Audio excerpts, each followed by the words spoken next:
기본소득 제도를 정식으로 도입한 나라는 없지만 많은 나라들이 지역별로 실시했거나 실험을 진행했습니다. 2017년 핀란드는 실업자 2,000명을 대상으로 매달 약 76만 원을 지급하는 기본소득 보장제를 시행했습니다. 2년 뒤 수급자들의 취업 증가로 이어지지는 않았지만 이전보다 행복감, 정부와 타인 신뢰도가 높아지는 모습을 보였습니다. 기본소득 분야 세계 최고 석학인 사라트 다발라 박사는 이러한 결과가 장기적으로 고용에 도움이 된다고 말합니다.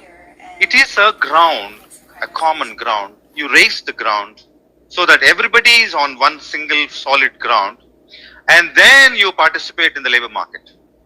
인도와 아프리카 나미비아에서 시행된 기본소득 실험에서는 기본소득 지급이 빈곤을 해결하는 방안으로 상당한 효과를 낸다는 사실이 입증되기도 했습니다. 또 미국 캘리포니아주 스톡턴시에서는 시민 125명에게 매달 약 60만 원을 기본소득으로 주고 시민들의 삶에 어떤 변화가 있는지 연구하는 시드 프로그램을 진행하고 있습니다. 그 과정에서 저소득층이 구직을 포기하지 않고 기본소득을 기반으로 더 나은 일자리를 얻기 위해 노력하고 있다는 것을 확인하며 시행 기간을 연장하기도 했습니다. 젤레케 교수는 현재 한국의 기본소득 논의를 긍정적으로 평가하면서도 이슈 선점 경쟁 등 정치적 논란으로 그쳐서는 안 된다고 말합니다. 샘 올트먼은 주어진 문제뿐만 아니라 모든 상황에서 생각하고 창작하는 범용 인공지능 AGI 시대를 예견했습니다. 그러면서 AGI 시대의 사회는 진짜 사람과 AI를 구분하고 AI가 제공하는 혜택을 분배하는 문제에 답해야 한다고 강조했습니다. 이에 대한 그의 답은 월드코인이란 가상화폐로 지급되는 보편적 기본소득입니다. 지난달 한국을 포함한 80여 개국에 지갑앱을 출시했는데 향후 세계 각국의 여권부터 기본소득 분배까지 기능 확장이 목표입니다. 그런데 이 가상화폐 형태의 기본소득을 받으려면 먼저 홍채 정보를 인증해야 합니다. 그것도 내 스마트폰 속 생체 정보와 일치 여부를 보는 보통의 방식이 아니라 외부 업체의 별도 기기를 통해서입니다. 월드코인에선 사람과 AI를 구분하기 위한 것이며 데이터 보관에 동의하지 않으면 정보는 삭제된다고 공지합니다. 하지만 전문가들 생각은 다릅니다. 자기들이 딴 데 활용하지 않는다고 하고 삭제한다고 하는데 그거 잘 모르잖아요. 어떤 사이트에 회원 정보 가입하면 쿠폰 같은 거라도 주잖아요. 그거를 제공해 주면 돈을 당연히 받아야 돼요. 기본소득은 허울이고 정보 장사가 목적이 아니냐는 겁니다. 안녕하십니까, 라온입니다. 포스트 휴먼이 몰려온다 5부 기본소득입니다. 작가는 2차 세계대전 당시 유대인들을 가스실로 운송한 오토 아돌프 아이히만의 1961년 재판을 예를 들면서 무사유로 시키는 명령에만 충실했던 그는 특별히 이상하지 않은 평범한 가장이며 아버지였다는 것을 이야기합니다. 철학자 한나 아렌트는 이 재판의 과정을 보며 쓴 글에서 무사유로 자신의 행동이 선인지 악인지 인식하지 못하고 명령 체계와 위계에 의하여 이루어지는 악의 평범성이라고 명명하는 개념을 설명합니다. 즉, 무사유성이 악의 근원이라고 아렌트는 주장하는 것이죠. 그녀는 사유하는 능력의 부재는 단순한 어리석음이 아니라고 주장합니다.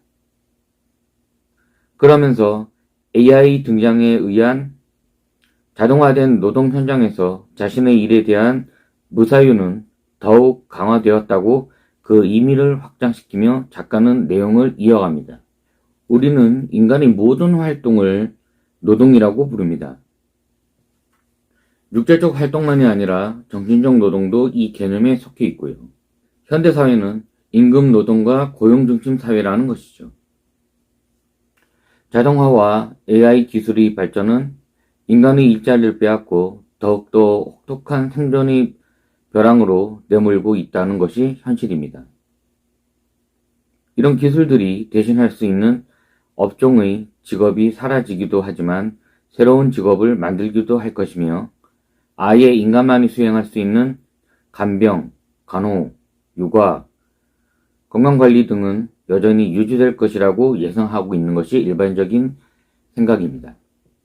앞으로 지금과 같은 노동과 고용의 형태는 사라진다는 것은 명백한 사실이죠.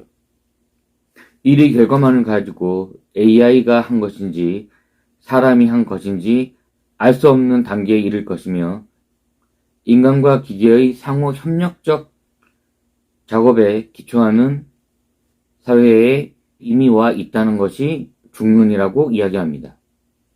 인간의 삶의 절대 방식이 노동이라 한다면 포스트 휴먼 사회의 삶의 방식은 노동을 벗어난 노동 이후의 어떤 활동이라고 얘기할 수 있다는 것입니다. 저자는 인간의 모든 활동을 노동으로 보는 시각부터 버려야 한다고 주장합니다. 한나 아렌트는 1958년작 인간의 조건이라는 책에서 인간의 삶의 조건은 노동, 작업, 행위 이 세 가지로 구분할 수 있다고 주장합니다. 매일 소비되지만 반복해서 할 수밖에 없는 것이 노동이라 정의하죠. 작업은 인간이 인공적인 생산물을 만들어 세계를 안정적으로 구축하는 것이며 행위는 사회적 존재로서 다른 타인들과 같이 살아가는 데 필수 조건이라 정의합니다. 그 대표적 행위가 정치라고 생각하시면 쉬울 듯 합니다. 아렌트는 인간의 고유성은 노동에 있는 것이 아니라 노동을 넘어선 작용과 행위에 있다고 정의합니다.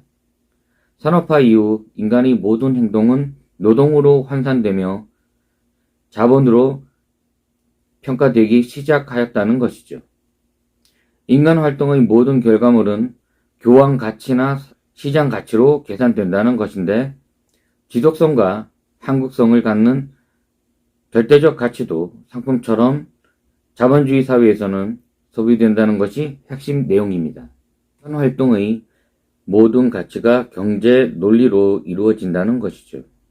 또 노동 아니면 휴식, 고용 아니면 실업이라는 이분법적 구조는 산업화 이후에 만들어진 생각이며 지금 우리에게 필요한 것은 AI가 할 수 없는 사유 능력과 공감 능력으로 지속 가능한 가치를 창조하며 계속 토론하는 정치적 행위를 담아야 한다는 것입니다.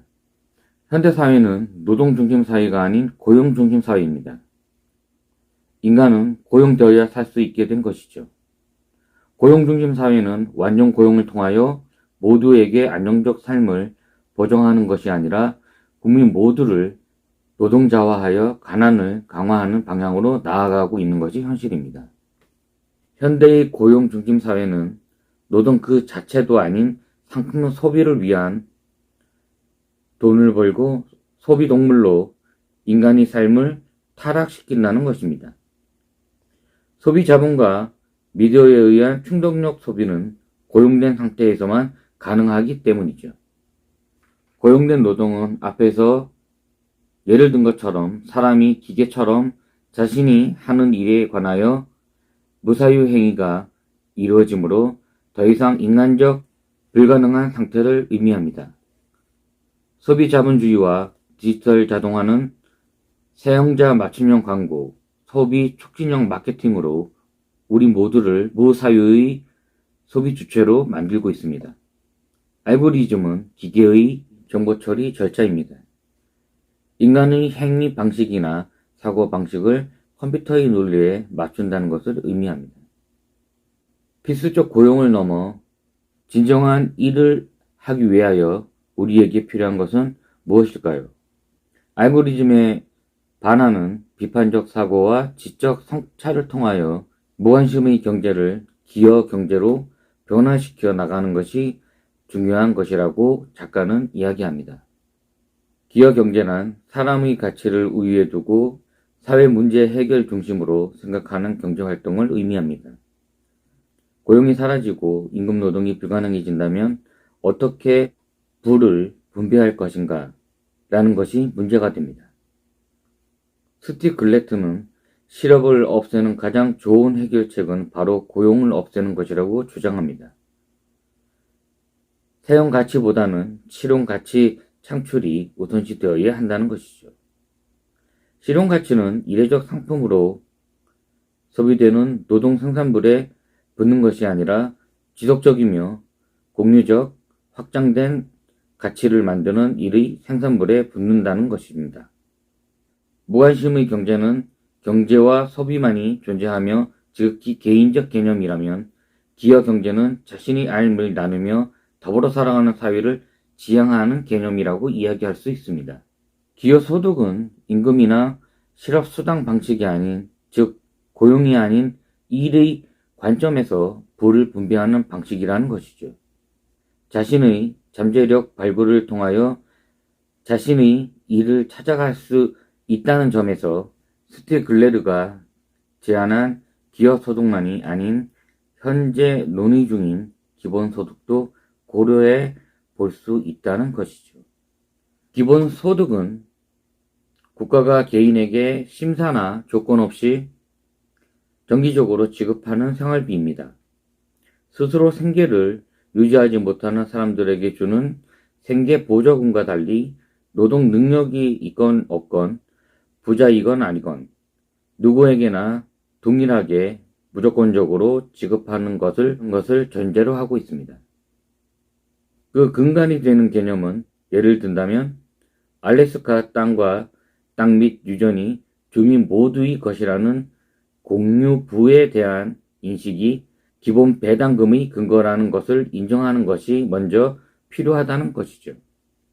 기본소득은 공동의 자산을 모두 함께 나누는 것이 정당하다는 인식에 기초하여 만들어진 제도입니다. 평균 수준의 소득 보장과 보편적 기본소득보다는 기여 소득이 공공적 지향점이 되어야 한다는 것은 당연한 조건입니다.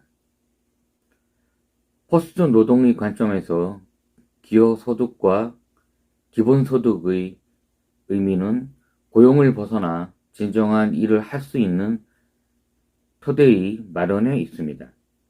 고용사회는 자신이 하고 싶은 일을 할 여유를 제공하지 않죠. 스타글레르는 자동화된 기계들로 인한 노동으로부터 해방된 시간이 다음 노동을 위한 단순 휴식이나 실업 상태가 아니라 진정한 유유자적을 이야기한다고 합니다. 포스트 노동은 아마도 고용 노동으로부터의 해방을 통하여 사용할 줄 생각할 줄 실용 가치를 활용할 줄 등 성취의 기쁨을 함께 나누며 살아가는 것을 의미한다고 작가는 이야기합니다. 하지만 지금의 기술력만으로는 아직 유토피아적 사회에 이르기에는 현 시점은 진행 중인 과도기라는 표현이 어울리는 것이 사실입니다. 글을 읽고 느낀 점은 보통 기본소득이라 함은 그 기원이나 조건, 현 사회에서의 필요성, 장단점을 소개하는 일반적 글과는 달리 기술 발전과 그에 상응하는 철학에 기반한 기본소득 필요성의 여부와 포스트 휴먼 시대의 도래의 시대적 흐름과 기본소득의 관계에 더 포커스를 맞춘 내용이라는 점이었습니다. 그를 처음 대하는 순간 처음에는 좀 낯설고 불편하였으나 후반부로 갈수록 포스트 휴먼 시대의 미완성적인 기본소득에 대해 제대로 접근하는 모형사임을 깨달았습니다. 지금의 기본소득과 앞으로의 기본소득의 모습은 상당히 다를 것입니다. 책에서는 그 변화를 구체적으로 나타내진 않았지만 그것을 이루어 나갈 수 있는 사회적, 철학적 근거가 되는 것들에 대한 이야기를 하였습니다.